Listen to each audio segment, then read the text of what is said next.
Sina Edna Luna, Vilma Santos, Alma Moreno, Alice Dixon at Charlene Gonzalez. Ilan lamang sila sa mga aktres na naging Jezebel sa pelikula. At ngayon naman, meron na ring Jezebel sa telebisyon. Ako yun. At ikinararangal kong mapabilang sa kanila. Pero ang Jezebel noon at ngayon, may kaibahan nga ba?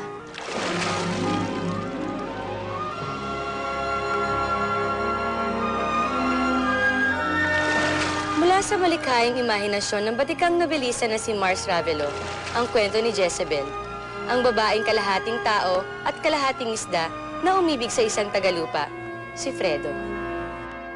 Ang Jezebel ang isa sa mga di malilimutang comics character na ginawa ng aming ama na si Mars Ravelo. Kasama siya ni Darna at Captain Barbell. Kumbaga, hindi kompleto yung gallery of characters ng ama namin kung wala doon si Jezebel. It's definitely a Pinoy comics classic. And GMA really made sure na sa atin mapupunta ang TV rights ng Jezebel because we all know that GMA is also the home of Darna at si Captain Barbell. We are very fortunate and privileged na sa GMA pa rin ipinagkatiwala ng Ravelo Estate ang pagsasatelebisyon ng story ni Jezebel. Kaya naman siniguro namin na maging kaakit-akit ito sa audience ngayon, lalo na sa mga bata. It's an attempt to bring back our love for our local myths and folklore. I think kailangan din malaman ng mga bagong generation ngayon ng mga kabataan na meron din tayong sariling kwento ng mga sirena at iba pang sea creatures. At yun ang makikita nila sa Jezebel. Para sa Jezebel ng GMA, muling nagsama-sama ang creative team na nasa likod ng phenomenal hit na Marimar sa pangunguna ni Direk Joyce Bernal. Sino bang Pinoy yung hindi nakakilala kay Jezebel? Siguro mga bata na lang, pero ang Jezebel, yun yung Pinoy na Pinoy. Yun yung may pagmamalaki natin. Kapag Serena, Jezebel yun.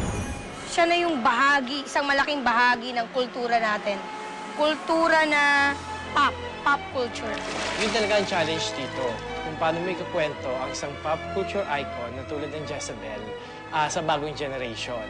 Kung mababasa mo yung comics, napakalaki talaga ng possibilities niya eh. Ang dami mong pwedeng gawin for adaptation.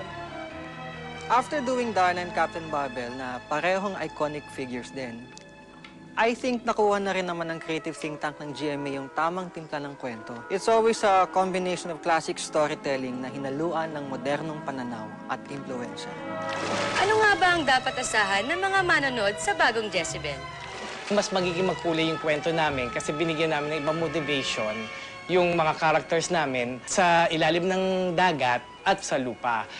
Ibang Jezebel itong makikita natin dito. I-explore natin yung buhay ng mga sirena na nasa ilalim ng dagat na never bang nagawa before. Kahit siguro gumawa pa ng ibang versions, ibang character, basta tungkol sa Serena, ang itatawag ng tao dyan, Jezebel. Yun yung nakatatak sa puso ng mga Pinoy eh. At pag napanood nila itong GMA production ng Jezebel, sabihin nila, ito ang totoong Jezebel. Ito ang totoong kwento ng Serena.